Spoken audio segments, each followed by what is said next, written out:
Hello বন্ধুরা, স্ক্রিনে দেখতে পাচ্ছেন আমার ইউটিউব চালাতে চালাতে কিন্তু আমি অন্যান্য অ্যাপগুলো ব্যবহার করতে পারছি।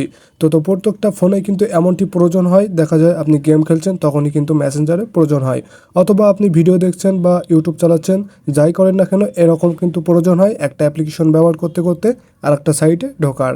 তো স্ক্রিনে দেখতে পাচ্ছেন আমি ইউটিউব চালাতে চালাতে কিন্তু মেসেঞ্জার ব্যবহার করছি। ওকে, এই সিস্টেমটার নাম হলো ভিডিও টুলবক্স। এটি মূলত আমাদের সেটিং থেকে এনেবল করতে হয়। তো কিভাবে এনেবল করবেন আজকের ভিডিওতে দেখিয়ে দেব। ওকে, শুরুতে কি করতে হবে, সেটিংটি এনেবল করার জন্য আমাদের সেটিং অ্যাপ্লিকেশনে প্রবেশ করতে হবে। এখানে প্রবেশ করার সাথে সাথে আমরা দেখতে পাবো আমাদের মোবাইলের সকল সেটিং। তো এখান থেকে কি করবেন, এখান থেকে একটু নিচে স্ক্রল করবেন, নিচে আসার পর দেখতে পাবেন অ্যাডিশনাল সেটিং। তো সিম্পলি না পেলে এখান থেকে সার্চ দিয়ে খুঁজে নেবেন। তো অ্যাডিশনাল সেটিংয়ে আসার পর নিচে স্ক্রল করলে কিন্তু আমরা দেখতে পাবো এখানে লেখা রয়েছে ফলোয়িং উইন্ডোজ। তো কি করবেন, এখানে ক্লিক করে দিবেন। ক্লিক করার সাথে সাথেই কিন্তু এখানে অ্যানিমেশনের মাধ্যমে দেখানো হচ্ছে। তো এখানে নিচে দেখতে পাচ্ছেন সাইড বার নামে একটা অপশন, এখানে ক্লিক করে দেব।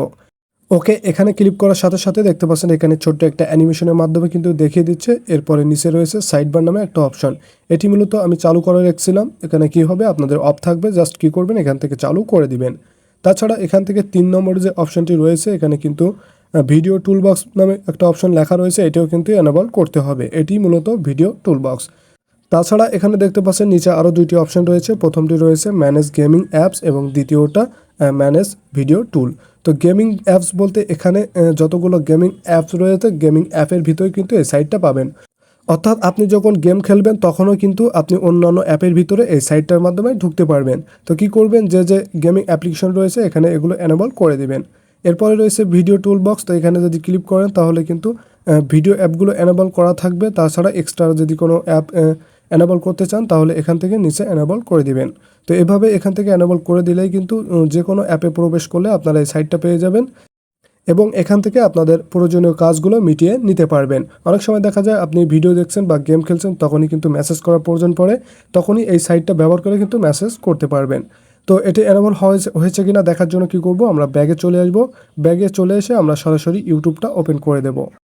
ওকে, তো এখান থেকে আমরা ইউটিউবটা ওপেন করে নিয়েছি। ওপেন করার পরে কিন্তু এখানে বাম সাইডে ছোট্ট একটা দেখতে পাচ্ছেন অ্যারো চিহ্ন বা দাগ মতো দেওয়া রয়েছে, জাস্ট এটি টান দিলেই কিন্তু দেখতে পাচ্ছেন একটা উইন্ডোজ ওপেন হচ্ছে।